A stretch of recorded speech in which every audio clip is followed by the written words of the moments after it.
Another developing story now. KMCO deciding to lay off dozens of employees about a month after the Crosby chemical plant caught fire in an explosion. Of course, one person died in that fire, and KMCO says it's been forced to restructure now after that incident. Jason Miles is live in Crosby. So Jason, what are the workers saying about these layoffs? Well, Rika, some of them are holding out hope that they may get their jobs back, so they're not really interested in talking on camera today, only saying getting let go is like adding insult to injury. More than 100 workers are still on the job at KMCO in Crosby, but 35 positions were eliminated effective today. According to a statement from the company, quote, "This decision was painful but necessary to achieve our long-term strategic goals. The company is grateful for the contributions made by each of the affected employees, and we wish them the best in their future endeavors."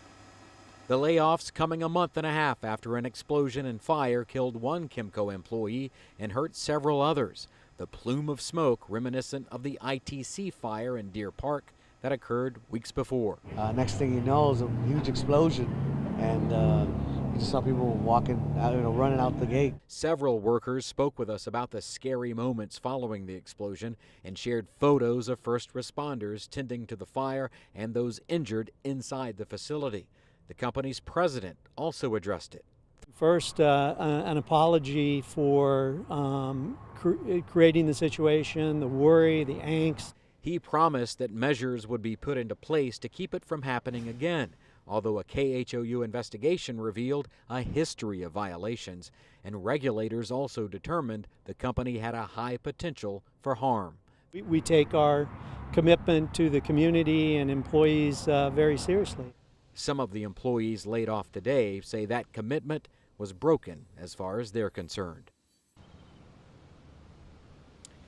And according to the company, it is working with these laid-off employees to try and find other employment. Meanwhile, KMCO is busy defending itself against multiple lawsuits regarding possible Clean Air Act violations. Several employees have filed their own claims as well. Reka? All right, Jason, thank you for that update. Okay, let's take a look outside. A couple